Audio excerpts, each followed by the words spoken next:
Hello everybody, स्वागत छ। म किशोर उपस्थित भएको छु। आजको भिडियोमा चाहिँ मैले नयाँ कोर्स कक्षा 12 को नयाँ कोर्सको नेपाली किताबमा रहेको पहिलो पाठ आमाको सपनाको चाहिँ बारेमा केही छलफल गर्न गइरहेका छौँ। र सुरुमा चाहिँ हामीले यो कविता हो, कविताको पहिला कविको परिचयतर्फ लागौँ। कविको परिचय तपाईँले थोरै लेख्नुपर्ने हुन्छ।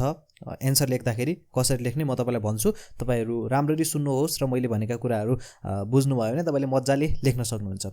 यो कविता चाहिँ गोपाल प्रसाद रिमालद्वारा लेखिएको एउटा कविता हो र गोपाल प्रसाद रिमाल चाहिँ नेपाली कविताका प्रथम गद्य कवि हुन्। उनले चाहिँ प्रकृति, प्रेम, विसङ्गति, विकृतिहरूलाई विषय बनाएर चाहिँ कविता लेख्ने गरेको पाइन्छ।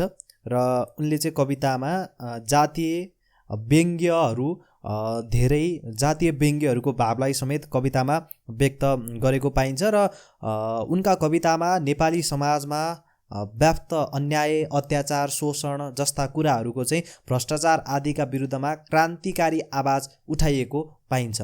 आमाको सपना कवितामा चाहिँ कविले नेपाली समाज निरङ्कुश शासकको अन्याय, अत्याचार र विकृति, विसङ्गति रूपी फोहोराबाट दुर्गन्धित बनेको छ भन्ने भाव प्रस्तुत गरेका छन्। उनले के भन्न खोजेका छन् भनेपछि फेरि पनि भन्दैछु, हाम्रो यो समाज छ नि, यो चाहिँ निरङ्कुश शासकहरूको अन्याय, अत्याचार, हेपाई र विकृति, विसङ्गति, भ्रष्टाचारहरूको चाहिँ फोहोरबाट चाहिँ एउटा दुर्गन्ध फैलिएको छ, समाजमा एउटा नकारात्मक सन्देश प्रवाह भइरहेको छ भन्ने सन्देश दिएका छन्। त्यसै गरेर यसलाई अझै सफा स्वास्थ्य तुल्याउनको लागि क्रान्ति चाहिँ आवश्यक रहेको समेत उनले यस कविताको माध्यमबाट चाहिँ आफ्नो भाव प्रस्तुत गरेका छन्। र यसमा चाहिँ उनले आमा र छोराको बीचको संवादको माध्यमबाट चाहिँ उक्त कुराहरू चाहिँ उनले व्यक्त गरेका छन्। आमा र छोराको कुराकानीमा, संवादमा चाहिँ उक्त कुराहरू, अब देशमा क्रान्ति आउँछ, आमा क्रान्ति आउँछ भन्ने खालको चाहिँ सन्देश उनले दिएका छन्।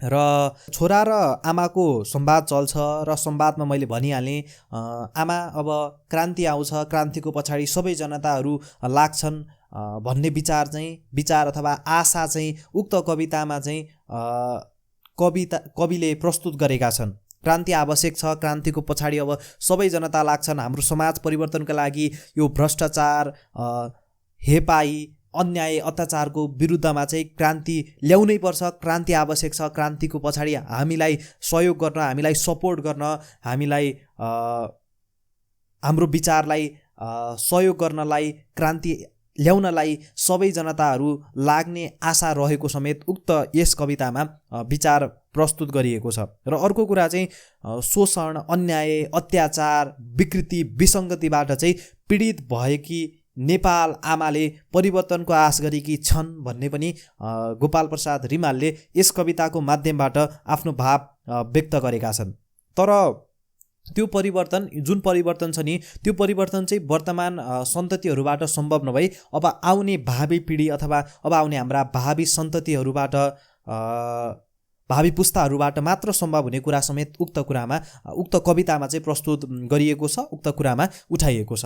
यसमा अर्को कुरा के भनिएको छ भनेपछि चाहिँ नेपाल आमाले चाहिँ आफ्ना सन्तति अथवा आफूले जन्म दिएको आफ्नै देशमा जन्मिएका नेपालीहरू चाहिँ, नेपालीहरूका दिएका सन्तान, जन्म दिएका नेपाली सन्तानहरूलाई चाहिँ वीर योद्धाका रूपमा हेर्न चाहन्छन्। तर यस किसिमको परिवर्तन आफ्ना वर्तमान सन्ततिबाट सम्भव नहुने र आउने भावी पिँढीबाट मात्रै सम्भव हुने भनेर पनि उक्त कुरा यस कवितामा भनिएको छ।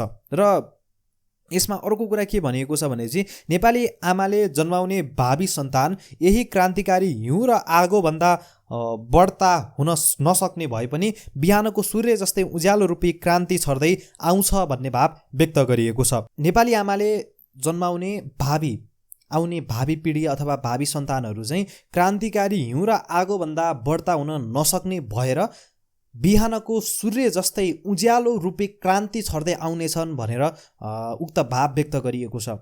उज्यालो जसरी सबै ठाउँ छरिन्छ नि, उज्यालो बिहानको सूर्यको उज्यालो सबै ठाउँ छरिन्छ, त्यसै गरेर भावी पुस्ताहरूले पनि क्रान्तिकारीलाई त्यसरी फैलाउँछन् भन्ने उक्त भाव प्रस्तुत गरिएको छ। र हाम्रो यो नेपाल आमाले चाहिँ अर्को कुरा चाहिँ प्रश्नकर्ता शिशुकै कलिलो मुहारमा क्रान्तिको छाप देख्न चाहन्छन् र बालकको तोते बोलीमा क्रान्ति पुरुषकै मधुर बाणी सुन्न चाहन्छन्। भर्खरै जन्मिएको शिशुको मुहारमा पनि क्रान्ति देख्न चाहन्छन् हाम्रो नेपाल आमा।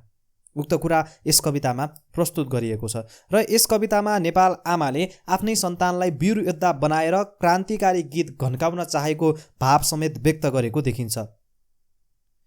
क्रान्तिको अवधारणा भएपछि क्रान्ति चेतना सुन्ने शिशु पनि यसको अनुयायी हुनेछ अनि क्रान्तिको शक्ति सर्वव्यापी र सर्वग्राही हुनेछ भनेर यस कवितामा भाव प्रस्तुत गरिएको छ। अब सबैजना क्रान्तिको पछाडि लाग्नेछन् भनेर यस कवितामा प्रस्तुत गरिएको छ र यसरी कविले नेपाल आमाका तर्फबाट उनका सन्तानलाई माध्यम बनाएर आफूभित्र रहेको क्रान्तिकारी भावलाई व्यक्त गरेका छन् र क्रान्ति बिना समाजमा प्रजातन्त्र आउन नसक्ने, नेपाली जनता स्वतन्त्र बन्न नसकिने र नेपाल आमालाई स्वास्थ्य तुल्याउन नसकिने कुरा उल्लेख गरी यस कविताका माध्यमबाट कविले क्रान्ति पुरुषको आवश्यकता नेपाल आमालाई भएको कुरा समेत यस कवितामा आह्वान गरेका छन्। विक्रमसम्म 2000 को आसपासमा रचना गरिएको यस कविताद्वारा हाम्रो समाज राजनीति दुर्गन्धको जालमा फस्न थालिसकेको अवस्थामा रहेकोले त्यसलाई स्वास्थ्य तुल्याउन हामी सबै शोषकका विरुद्धमा, शोषण गर्ने मान्छेका विरुद्धमा सबैलाई क्रान्तिमा होमिन आह्वान समेत गरेका छन् भने आह्वान गर्ने उद्देश्यले यस कविताको रचना समेत गरेको देखिन्छ। देशमा क्रान्तिकारी हुरी आएमा विकृति, विसङ्गति, अन्याय, अत्याचार, निरङ्कुश रूपी फोहोरलाई उडाएर समतामूलक समाजको स्थापना हुन्छ भन्ने आशावादी भावको विस्तार गर्नुमा यस कविताको मुख्य विषयवस्तु केन्द्रित रहेको पाइन्छ। यसमा चाहिँ जब देशमा क्रान्ति आउँछ तब देशमा भएका शोषक, भ्रष्टाचार, अन्याय, अत्याचार, विसङ्गति, विकृतिहरू चाहिँ निर्मूल भएर जान्छन् भनेर चाहिँ उक्त कवितामा, यस कवितामा कविले आफ्नो मनको भाव अथवा आशावादी भावको यस कवितामा विषयवस्तु बनाएर केन्द्रित गरेर यस कविता लेखेका छन्। र अर्को कुरा चाहिँ यस कवितामा चाहिँ सरल, सहज एवं हामीले बुझ्ने प्रश्न अनि उत्तरात्मक भाषा शैलीको प्रयोग गरिएको छ। सूर्य, हतियार, बाँसुरी, हुरी, सुन जस्ता सन्दर्भयुक्त बिम्बहरूको प्रयोग गरिएको छ है।